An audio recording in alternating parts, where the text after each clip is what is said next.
Hi అండి. ఈరోజు మన ఛానల్‌లో చక్కెర పొంగల్ తయారీ విధానం చూద్దామా? ఇలాంటి రెసిపీస్ మన ఛానల్‌లో చూడాలనుకుంటే మన ఛానల్ ఇప్పుడే సబ్స్క్రైబ్ చేసుకోండి. ముందుగా స్టవ్ పైన కుక్కర్ పెట్టుకొని అందులో ఒక కప్పు పెసరపప్పు వేసుకోవాలి. ఏ కప్పుతో మనం పెసరపప్పు తీసుకుంటామో అదే కప్పుతో రైస్ కూడా వేసి 2 ఇలా ఫ్రై చేసుకోవాలి. ఇలా ఫ్రై చేయడం వల్ల చక్కెర పొంగల్ అనేది టేస్ట్ బాగుంటుందండి.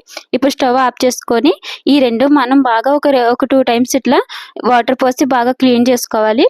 మనం ఏ కప్పుతో పెసరపప్పు తీసుకున్నామో అదే కప్పుతో ఒక 5 కప్పులు వాటర్ పోసి ఈ మొత్తం మనం ఒక స్పూన్ పెట్టుకొని బాగా కలిపేసి పైనుంచి ఒక మూత పెట్టుకోవాలి.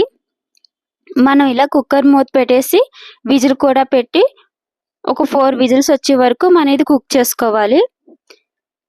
ఇప్పుడు 4 విజిల్స్ వచ్చిన తర్వాత స్టవ్ ఆఫ్ చేసి మొత్తం స్టీమ్ పోయిన తర్వాత తీసి చూసుకుందాము. పప్పు అండ్ రైస్ కూడా బాగా ఉడికిపోయిందండి. ఇలా మనం ఒక స్పూన్ పెట్టుకొని మొత్తం మిక్స్ చేయాలి. ఇప్పుడు ఈ కుక్కర్ని మనం పక్కన పెట్టి వేరే ప్యాన్ పెట్టుకొని స్టవ్ పైన మన ప్యాన్లో కొంచెం నెయ్యి పోసుకోవాలి. నెయ్యి పోసి మన దగ్గర ఉన్న డ్రై ఫ్రూట్స్ అన్ని ఇట్లా చిన్న చిన్న ముక్కలుగా కట్ చేసుకొని అవి కూడా వేసి బాగా ఫ్రై చేసుకోవాలి.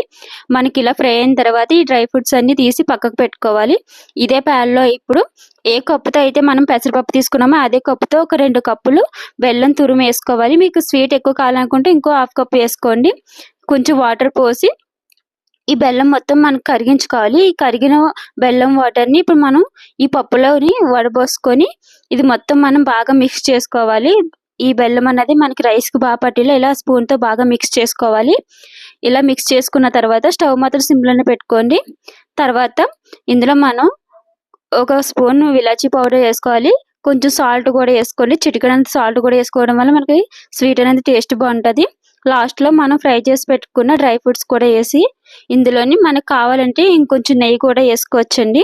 మీ ఇష్టం, నెయ్యి అనేది మీరు ఎంతైనా వేసుకోవచ్చు. నేనైతే లైట్గా వేసాను నెయ్యి. మీకు కావాల్సినంత నెయ్యి వేసుకోండి.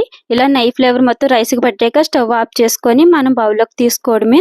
ఎంతో టేస్టీగా అండ్ సింపుల్గా అయిపోయి ఈ స్వీట్ ఐటెం తయారు చేసుకొని ఫ్యామిలీ మొత్తం ఎంజాయ్ చేయండి. Thank you.